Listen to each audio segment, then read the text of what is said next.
গ্রহণ করব। এই পৃথিবীতে গুরু তো অনেক আছে, টিভি খুলুন না, কত গুরু, কিন্তু সৎ গুরু একই পরম পিতা। কেন তিনি সব কিছু করিয়ে শিখিয়ে দিয়েছে। আর পৃথিবীতে যা কিছু ঠাকুর ভিতরে সব সমাহিত আছে, তার জন্য মুখ ফুলিয়ে বলতে পারবে all in one Shri Thakur অনুকূল চন্দ্র। পুরা পৃথিবী তিনার ভিতরে সমাহিত আছে। ঠাকুরকে পেয়ে গেছি, আর কিছু কি পাওয়া বাকি আছে? সদ্গুরু করেন কি? দীক্ষা নিলে কি হয়? দীক্ষা কেন নিব? তো যখন আমাদের চায় খেতে বসি বা একটু দুধ খাই, তার মধ্যে যদি মাছি মরে যায় পড়ে, কি করেন? চায় খাবেন? খাবেন না, ফেলে দিবেন, বলবেন ওর মধ্যে মাছি মরে মধ্যে গেছে, খাবো না। ওই মাছি যদি 1 কিলো ঘি মধ্যে মরে যায়, কি করবেন? ঘি ফেলে দিবেন? ফেলবেন না, মাছিকে তুলে ফেলে দিবেন। তফাৎ কি আছে? তফাৎ আছে মূল্য। চার পেয়ালি বেশি দাম নেই, 5 টাকা 10 টাকা, আর ঘি মূল্য 1000 টাকা। তো আমাদের আগে চার পেয়ালা মতন ছিল জীবন, যখন জীবনে গুরু ছিলেন না। একটু দুঃখ তাকলিফ আপদ বিপদ রোগ বলাই মাছি মতন যদি জীবনে আসতো, আমাদের কান্না বয়ে আমাদের নড়ে পড়ে যেতাম। যখন জীবনে গুরু এসেছে, এখন চার পেয়ালা নেই, আমাদের ঘি হয়ে গেছে। যখন এই মাছি মতন সমস্যা আসে, তাকে তুলে উঙ্গলি ছিটকে ফেলে দিই। কেন কি? মাথার উপরে পরম পিতা আছে, ঠাকুর আছে, তার জন্য দীক্ষা করেছেন, তার জন্য দীক্ষা জরুরি আছে। সত্যি ঠাকুর কি না দিলেন, সবকিছু দিলেন। শ্রীকৃষ্ণজি গীতায় বলছে, এই যে ভক্তি রূপী ডোরি চোখ থেকে কি দেখা যায়? দেখা যায় না, पर অত্যধিক মজবুত হয়। সে ভগবানকে ঈশ্বরকে বেঁধে রাখে।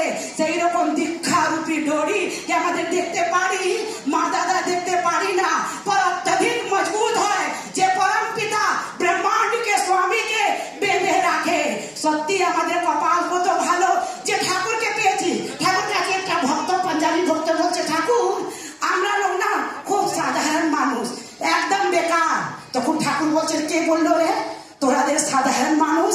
জানিস যে পরম পিতাকে দীক্ষা নিয়ে তারা কাজ করে, সে কমন ম্যান হয় না, অসাধারণ মানুষ আনকমন ম্যান হয়ে যায়। তোমাদের সাধারণ না, আনকমন হয়ে গেছে। কেন? ডিপি বার করবে, আনকমন হবে, নালে কমন ভক্ত থাকবে। যদি আনকমন ভক্ত হতে চান, ডিপি বার নিজের পাওয়ারকে ভ্যালুকে বাড়িয়ে দিন। এই পরম পিতাই তো বললে, ইষ্ট লাগি কর্ম করা, সেই তো হলো পুণ্যে ভরা।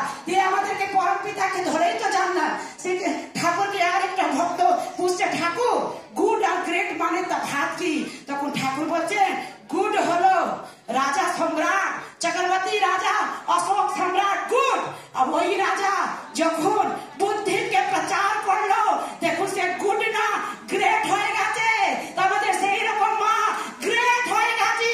পরম পিতা যাদের গর্ব, বাড়ি বাড়ি গিয়ে ঠাকুরকে কথা বলবো। আমাদেরকে পরম পিতা গ্রেট করেছে। ঠাকুরকে ধরে কি না পাবা, সবকিছু পাবা। ঠাকুরকে রাখবেন বুকে, হৃদয়তে। কেন? কি যখন মানুষ লাস্ট স্টেজ আসে, ব্রেন ডেড আছে, তাও মানুষ বাঁচা থাকে বলে চান্স আছে। কেন? হার্টবিট চলে, হার্টবিট বন্ধ আর মানুষকে বাঁচানো যায় না। এই হৃদয়তে রাখবে ঠাকুরকে। আচার্যদেরকে রাখবেন মাথায়তে। কেন আচার্যদেরকে মাথায়তে রাখবেন বলি? কেন? আমাদের জীবনের সমস্যা মাথা নিয়ে চলি, সলিউশন করতে পারবেন না। আচার্যদের কাছে যাবেন, চুটকি বাঁচিয়ে সলিউশন করে। কেন? কিরকম বলি? আমাদের যখন মাথায় একটা হাঁড়ি ভারী জল নিয়ে চলি, কত ভার লাগে। যখন আমাদের সমুদ্রে স্নান করতে যাই, যখন ঢেউ আসে, আমাদের ডুবকি দিয়ে দিই, উপর থেকে গ্যালেন গ্যালেন পানি চলে যায়, ভার হয়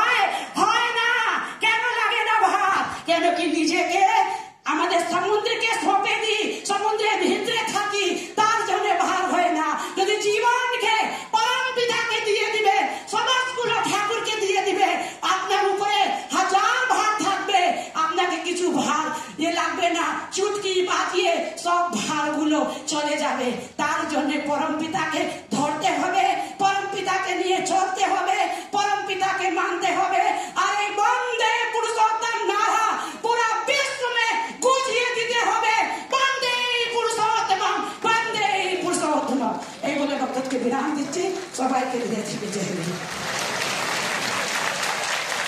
খুব সুন্দর, অসাধারণ। ঠাকুরকে কেমন করে ভালোবাসতে হয়, তিনি যে আমাদের জীবনের সব। সত্যি নীলিমায়ের